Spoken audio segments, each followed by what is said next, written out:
Hey everybody, Sexy Matt the Pharaoh Wizard here. So, as you might know, probably know, there's a couple comic book movies coming out this year. Okay, a few comic book movies.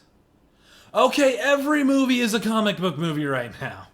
And with Deadpool leading the way, a lot of people are saying this is going to be the best year for comic book movies. Which got me thinking, what's the year that it has to beat? What is the previous best comic book movie year?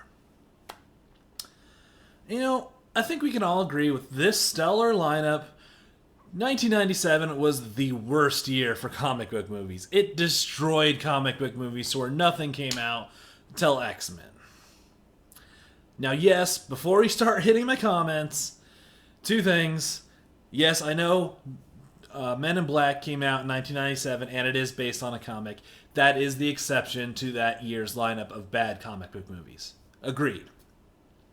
The other is, yes, Blade came out before X-Men, technically being, the first comic book movie to come back after the destruction in 97. But you have to remember, when Blade came out, the fact that it was a comic book movie was very downplayed, and it was pushed more as the vampire side rather than the hero side. And actually, I don't even believe there's a Marvel logo before the movie. I could be wrong, but I'm pretty sure it didn't even exist. X-Men was the first one to come out. Hey, we're superheroes. We're based on a comic. We're doing this shit. So anyways, 97, the worst year in comic book movies. I pretty much think everyone agrees on that. What was the best year? Well, let's set the Wayback Machine to a time where you probably heard this song. Weird flashbacks to something. And yeah, the beginning of the American recession in that time, and the year when the terrible movie of Slumdog Millionaire cleaned up at the Oscars. Yes, Slumdog Millionaire sucked. 2008. That is the best year for comic book movies. Hence the thesis of this movie. So before I get into the individual movies that made it great that year, let's talk about quick trends in comic book movies, just so you know where the stage was set the year that this happened. So obviously, we had the destruction in 97. 2000 came along, and we started building up comic book movies, and we had some really good ones coming back out. Spider-Man 2, X2, X-Men United, Sin City, even Batman Begins. But they actually started, falling apart once again. It became a point where you would just grab a hero, throw a marquee name on it, and call it good. Just throw it out there and probably make money. But they ended up just being shitty and being known as comic book movies, being a bad term. I don't want to be a comic book movie. So, 2008 came along, and apparently there was some memo handed out in Hollywood where it's like, hey, we're not just making comic book movies, we're making movies. And you know what? The first one that came out that year was a definite statement. Iron Man. The first movie in the Marvel Cinematic Universe, the MCU, Iron Man. And man, was this one hell of a gamble that paid off.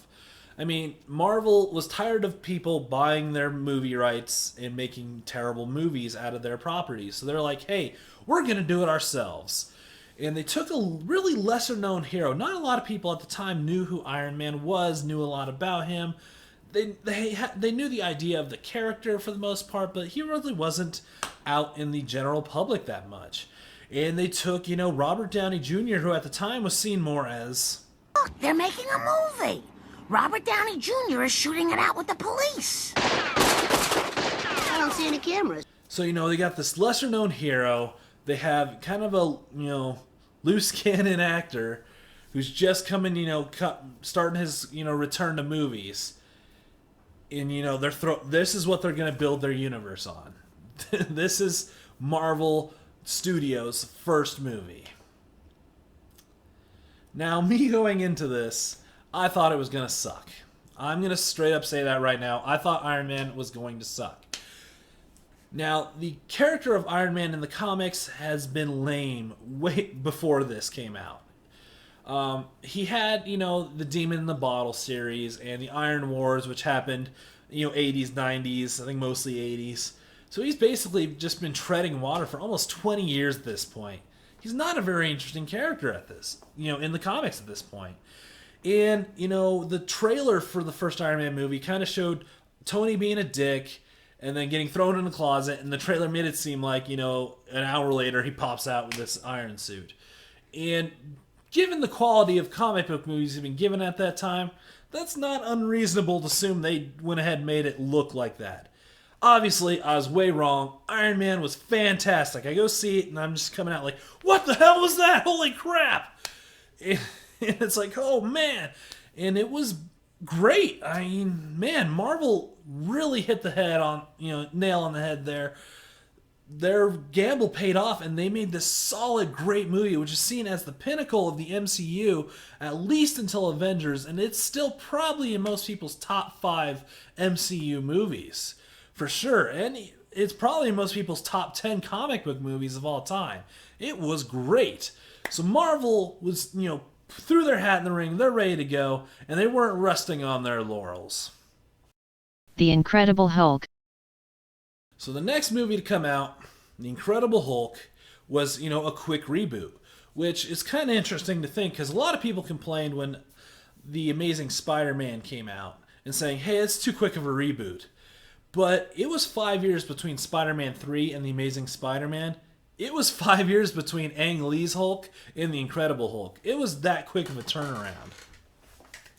But, Marvel, this movie does take place in the MCU, and it's kind of the forgotten bastard child of the MCU. It has made the least money out of all of them, and, a lot of people tend to ignore it. But it does exist in the MCU. I swear to God it does. But it's kind of an interesting take. Iron Man was taking more of a gamble. A lesser-known hero, loose cannon actor. This time they took a big-name hero who obviously wasn't treated very well previously, but also threw some big names at it. Ed Norton is a huge star. Like, people know Ed Norton. And it had Liv Taylor as well. It's had the star power behind it. But they took their time and made a really good movie out of it. My personal feelings going into this one, again, was like, this is going to suck. I really wasn't aware of the MCU at the time. I kind of heard that these were going to kind of connect. So I was like, man, Marvel doesn't make good movies. And wasn't a Hulk fan. I'm still really on the fence about him. I'm not a huge Hulk fan. He's still alright. But I go into this, man, Ed Norton is great. And I come out, it's like, holy crap, they finally give the Hulk a character that's equal to him to battle, and had a great ending finale. And it was just really good. They took their time and really delved into this character. And instead of going over his origin again, they kind of did a quick summary of that, but they took the advantage of just assuming the audience would know where the Hulk came from, which is something I think a lot of movies could take a lot of hints from these days, is we know where some of these heroes come from. We don't need origins every time. Sure, some people like Doctor Strange or kind of the Guardians of the Galaxy, the lesser known ones, yeah, we need a bit of an origin to know who they are. We all know the Hulk. He's been around in the, forever. I mean, everyone knows the show. And he's the Hulk. We all know the Hulk. So they decided just to go with it. And it's for the better and makes such a great movie out of it. So Marvel has, thrown their hat in the ring. We have their 2 movies set in stone. And just like they all got together and planned this out. Next coming up, the independent or third-party comic movies decide to go into it. Wanted. So yes, Wanted, a lot of people forget, is based on a comic book. A really, really good graphic novel by Mark Millar. Now, this movie, and the comic itself, it's an interesting beast. Okay? The only way I could really explain it is, Oh man. I guess the best way to go about it is to give you the plot of the comic and then talk about the plot of the movie. And you can kind of see where this is very interesting. So, the plot in the comic is Wesley is this loser, nobody guy who didn't know who his dad was. He is informed later his dad died and finds out his dad was part of this secret fraternity. Sounds familiar, right? Where it shifts is the fraternity in the comic is supervillains. The idea is comic books are real, but the supervillains have won and have been secretly controlling the world, in the shadows.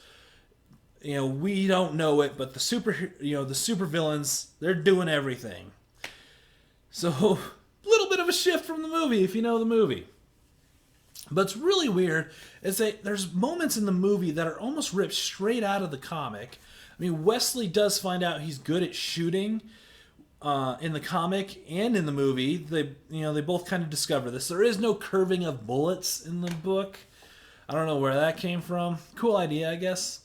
And then stuff like, here is Fox in the comic, and this is Fox, as played by Angelina Jolie. They look very similar.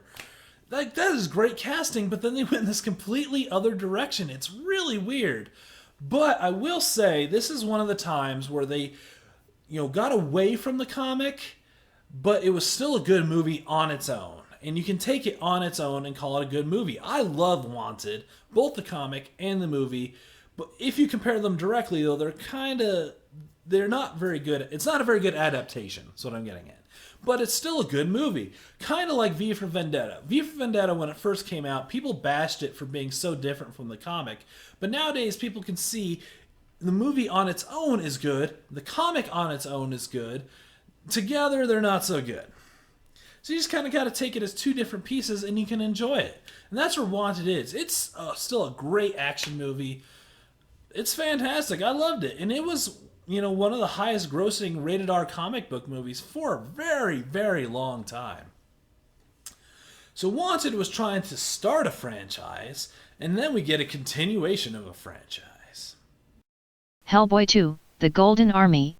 So Hellboy, the first one, was good. It wasn't great. It was really good. I enjoyed it, but it's sitting at like 75 of the highest grossing comic book movie, so it did okay. Obviously enough to warrant a sequel, but I don't think it was blowing anyone's mind. Golden Army blew people's mind. It's great. It's so fantastically casted, and even adding in Johan, who's voiced by Seth MacFarlane. It was great. And you can really see they gave Guillermo del Toro a lot of freedom to do his characters. And what Guillermo does well is characters. Or creatures, I should say. He does some great creatures. And not only that, but this movie has a really cool, interesting plot. And I know a lot of you have probably seen it, but I'm going to explain it anyways, because when you explain it, and maybe it's my interpretation of it, but it's really cool. The idea is, way back when, the creatures of the world and humans were at war with each other. And the king of the creatures decided he was going to create an indestructible golden army that would take care of the humans. But upon them just decimating humans, he kind of is like, oh, I went too far. Kind of the A-bomb, scenario. So they decided to have this truce and let humans take the light and the creatures would take the shadow. And it was even for a while. But now, in modern days, humans are taking more and more of the world, and kind of the idea of these creatures, this whole civilization is just dying out. And the villain in this movie is Prince Nuada, who wants to help his people. He wants to... he's going about it by destroying all the humans, but he just wants to help his people, and he creates this kind of cool, interesting conflict of you have to stop him, but you are still destroying these people, and it's hard for these two very different cultures to live together, and how you do that, and it's not really cut and dry. And it's so good, and you can really take apart this movie and come up with a lot of interesting theories and ideas. And it's really, really good. And you know what? Prince Nuada is a really cool and interesting villain. And I think one of the best comic villains of all time. For sure. Another weird, interesting fact is this is Princess Nuada, his twin sister. I swear to God, that was Callista Flockhart for the longest time. Doesn't it look like Callista Flockhart? It's not. It looks like Callista Flockhart. Anyways, this movie's fantastic and also brings up the question, where's Hellboy 3, Guillermo? Everyone's on board. Everyone wants you to do it. Where's your Hellboy 3? You gave up doing the Hobbit movies, so we got these subpar, long as shit crap Hobbit movies, so you can do all these movies. Where's Hellboy 3? Guillermo? Where's Hellboy 3? Give us Hellboy 3. So, this year's really shaping up with these crazy awesome comic book movies. And, it finally, for lack of a better term, it blows its load on my birthday and my birthday present for 2008. The Dark Knight. What else can I say about The Dark Knight? I mean, it's definitely one of the best comic book movies of all time. Possibly one of the best just movies of all time. It's so good. Obviously, Heath Ledger was fantastic. It's great. I don't know what else I can really say about it. Except, over time, with anything popular, there's obviously starts becoming some naysayers. And when you see a movie a bunch of times, like we all have with The Dark Knight, you start noticing little things in it. I'm not saying it's bad at all. I still think it's great. But here's a couple little things I've noticed over time. Christian Bale's not a very good Batman or Bruce Wayne. I'm going to say that right now. Really watch The Dark Knight, but only focus on Christian Bale. He's not very good. And he might not be a good actor. I'm just going to put that little seed in your mind. Just think about that. He might not be a good actor. Batman's, he's a little too convenient. He always has these gadgets. I'm talking just the Dark Knight Batman, not Batman in general. But he always seems to have a gadget for this perfect moment that we haven't seen before. And he's just not very good or interesting. The other problem that a lot of people talked about, and I definitely agree, is the Joker's plan is very convoluted, overcomplicated, and relies a lot on stuff that he could not have predicted would happen. And it just wouldn't happen. It's a very happenstance plan. And, they obviously say at the end, it's very obviously he planned all this to happen. You couldn't have planned all that. But it's still great. It's still one of the best comic movies of all time. I still love The Dark Knight. So, man, what else? Is there anything else that happened in 2008 to kind of roll out and finish out this year? There was. Punisher, Warzone. So I think this is one of the most underrated comic book movies of all time. It's really good. Now, it is definitely the blood-soaked action movie. But it's a really good one. If you like the action, crazy action, bloody movies, it's awesome. And believe it or not, was directed by a woman. So if you can say women can't direct action movies, you're full of shit, because this is a great action movie. And she did a great job directing it. Now, this could have almost been a sequel to Thomas Jane's Punisher, but they do some flashbacks to where it's not. But it would have been cool to see, Thomas Jane was the beginning of the Punisher's career, and Ray Stevenson, who plays the Punisher in Warzone, was like the end of the Punisher's career. And I thought that could have fit together a lot better, but they're obviously two separate movies, so it's another reboot. But it's still really good on its own. The world they built is really cool. It's kind of like this, ultra-violent kind of world where heads explode and things like that. But it's still kind of based in reality. It's kind of interesting that way. And to be honest, had one of the best villains in Jigsaw. No, not that Jigsaw. There you go.